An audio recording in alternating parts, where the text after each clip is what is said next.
It has been described as a house of horrors as well as a godsend for brain injury patients. The Florida Institute for Neurological Rehabilitation, called FINR for short, is located about 50 miles south of Tampa in Wakulla. As 10 News investigator Mike Deason shows you, while some families say they don't know where they would put their loved ones if FINR closed down, the organization, which houses up to 150 patients, has been under fire for years.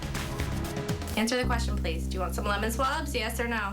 Yes. You do? Yes. You want some lemon swabs? You're hoping for everything.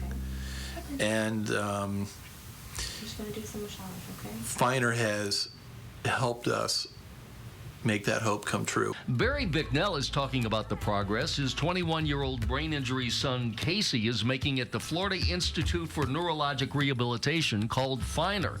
But some say there's an ugly side to the organization. I want you to see what's coming. These caretakers at FINR are facing criminal charges for repeatedly abusing this brain-injured patient they were supposed to be watching. And it's far from the only controversial incident at FINR. I'm furious. I don't know how this amount of abuse could go overlooked. Everything they told me had been a lie. All of those people deserve better, and it needs to close. Heather Hicks' father Reginald came to FINR after suffering a brain injury in a car accident. He was on a feeding tube and was restricted to a liquid diet, but a FINR employee took him to the cafeteria where he was given solid food that he aspirated into his lung and died. So I drove there, and when I got there, he was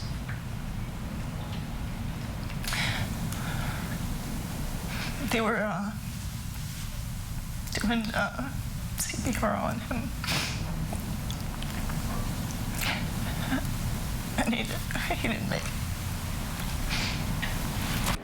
Michael Lear is another patient who didn't make it. Lear died when 4 staff members applied a takedown technique intended to calm down agitated patients.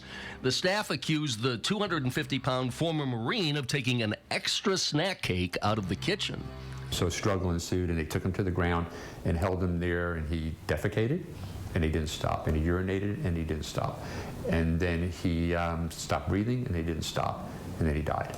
Attorney Howard Kay won a $5 million judgment against FINR. The institution initially told Lear's mother, Una Marshall, her son died from epilepsy. In fact, he was asphyxiated on the floor, and it was ruled a homicide. However, Lear's mother didn't learn the truth until a FINR caseworker told her what really happened. It's just hard to believe something like that happened to your child at a place like that where they were supposed to be taking care of him. FINR, which charges up to $1,850 a day to take care of patients, has been under fire for years. This 2008 report says it found violations of numerous human rights policies. Every one of us was in terror 24/7. Janet Clark, who spent more than a year in FINR, says the takedowns often injured people, including her, and violence like the caretakers exhibited was commonplace. They were vicious attacks, and it was terrifying because you never knew when it was going to occur. Since we began working on this story, Allstate Insurance has filed this lawsuit saying FINR patients have been beaten, bruised, and abused. The Department of Children and Families has received more than 500 complaints about FINR. I believe it's a land grab, and eventually they want to put me out of business and simply, buy the land out of the bankruptcy.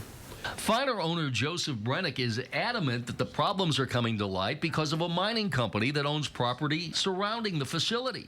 Brennick says his land sits on $2 billion worth of phosphate. Regardless of what the phosphate company is doing, are as adamant in their belief that either they or their loved ones were mistreated here. Maybe some of them, their experiences weren't that enjoyable for them. They've moved on and they've gone to other places, and well, hopefully but some of them ended up dying. Their family members ended up dying. Yeah, I can't get into any particular case. And while clearly there are patients and families that are thrilled with the treatment they've received at FINR, critics say that doesn't make up for the allegations by dissatisfied families and patients, as well as the Washington, D.C. report alleging human rights violations and the Allstate Insurance federal suit alleging a pattern of abuse and violence at FINR. I want for this not to happen to anyone else's father. But unless the state steps in, FINR will not only help clients, but also have the potential to injure some of the most vulnerable people who desperately need care. Mike Deason, 10 News. And FINR points out when the staffer who took that undercover video of the patient being abused showed it to the organization, it did check its own video log, found that abuse clip, and then turned it over to authorities. Meanwhile, the Florida Agency for Healthcare Administration says FINR is breaching its license by treating 50 patients who are not brain or spinal cord injured.